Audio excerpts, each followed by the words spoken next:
Hey folks, this is Vince with Ads Gaming Addiction, and today we're going to quickly check out Brotato. This is a game that's releasing from Steam's Early Access program on June 23rd, 2023. So this is one of those top-down arena shooters, similar to that of Vampire Survivors. You can find it for about $5 or so. I love that even before you start, you'll have a wide variety of different accessibility options, enemy health, damage, and speed. You can kind of set that on the fly, and of course there are some other options. So, like I said, this is one of those top-down arena shooters where you get temporary progression in your current run as you play, and then when you finish that run, whether you win or fail, you're going to be unlocking permanent progress. You'll be unlocking new characters, new weapons, new items. Speaking of all of these new things, whenever the game does launch a couple of days from now, there will be a huge patch that will feature 6 new characters, 7 new weapons, 6 new items, 5 new elite bosses, and some balance changes. Each of these characters that you can pick from have different attributes. Some start with better attack speed or melee weapons, and then you finally choose your difficulty, and there's like, I want to say 5 or 6 of them, but you have to unlock. There's also an endless mode should you want to mess with that. Typically there's like 20 waves. In-game, the arena is incredibly small, and when I saw the art style, I'm like, oh my god, what did I get myself into? I didn't really care for the art style, but the gameplay is oh so satisfying. You can hold up to 6 weapons at once, unless you're one of those characters that can only feature 1 weapon at a time, or whatever, has a special modifier. But typically, you're going to be moving around this extremely small arena, avoiding enemies, and just auto-shooting them. Now, there is a manual shooter option, like a manual click option in the options menu if you want to manually shoot, but the computer will just automatically aim for you and shoot, and I love that. And you'll be picking up these green, I guess, crystals or currency along the way. As you level up your experience and gain new levels, you'll be able to choose between different perks. And then once you pick your perks, in between levels as well, you'll be able to shop with the currency that you currently have. You can get new weapons. You can even combine the same weapon type into a better weapon. So 2 gray SMGs could become like a tier 2 blue SMG or whatnot. So there's different rarities to these things. And there's also items, which are kind of like artifacts, and other games use them as well. They're just permanent bonuses that you get, permanent buffs that you earn throughout the game. You can even re-roll in order to get new shop items. It's not terribly like overly complicated, but I love the different combinations of different things that you can have.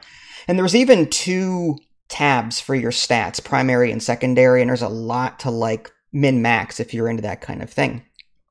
Now, as far as this currency is concerned, at the end of the wave, the computer will automatically store the currency that's on the map. All the green crystals that are left on the map that you have not picked up yet will go into this little queue. And I thought I was earning them, but I really wasn't. It was just sort of being held in a bag. And then in my next wave, any currency that I had in my queue, so to speak, were worth double. So if I had like 43 currency in queue, the next 43 crystals that dropped, they'd be worth double the next time I pick them up. So that's kind of cool. I wasn't expecting something like that. I just thought I auto-collect them, but there's actually a reason to go around and collect everything. But that's the primary gameplay flow. Get from wave to wave to wave, finding different synergies. I went with an all-ranged synergy, and then I was combining weapons as often as I could in order to make them better. But then I would come across this tier 4 shotgun, and I'm like, well, now what weapon do I give up? I like my medical gun. And then I was constantly looking at the different bonuses too. Like I wanted to concentrate on just percent damage, but then I saw range damage and melee I'm like, well, I'm not using melee, but what about this ranged? And this is where I think the game could improve a little bit. I was losing like 1% damage on this, but I was gaining plus 5 range damage. So I'm like, well, what's better? Is it the minus 1% damage, or is it the plus? Like, I don't know how to compare the apples and oranges in this game. How do I compare percentage damage to flat out just a number plus 3 ranged? It wasn't anything I could easily compare. So I don't know if I was actually getting the good deal out of that or not. So I wish there was like a little mathy thing off to the side that would tell me this is how much percentage ranged you would gain based on what you currently have and all that good stuff. So other than that, like I really enjoyed just picking up different items. There was like different items that could let you re-roll in the shop for free. It's usually like minus something and plus something else. So if you're not into melee at all, you can just find items that give you a flat melee debuff and then take things that give you that positive buff. There's also like turrets that will just automatically appear, assuming you've got the perk for it. But you'll put them down. There's also consumables in the environment. You can even like get a perk that will grow these trees or something like that. And they kind of grow these consumables for you. You'll see red X's flashing on the map at times. That's where the enemies are spawning. If you do see a blue X, that's good. Typically, it's like a landmine that you're automatically placing as the result of some kind of perk you have.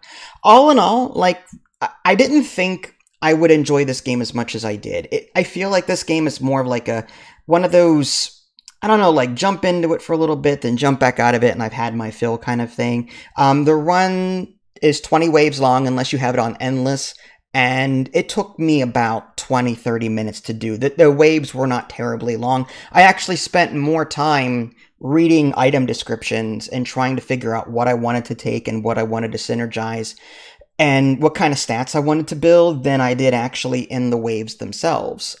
So that was my favorite part of this game, was just trying to figure out how to combine certain things to make my character better.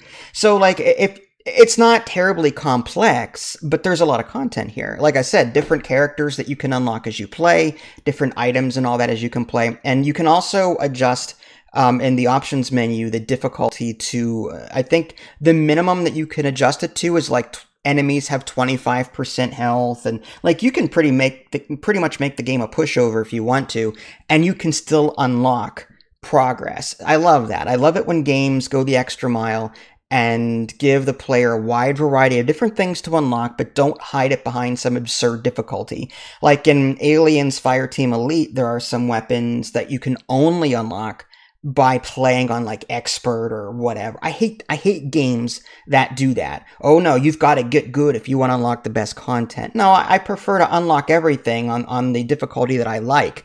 Even if it takes me a little longer. Yeah, sure, reward the people that play it on expert, but don't penalize me for it. You know what I mean? It's stupid.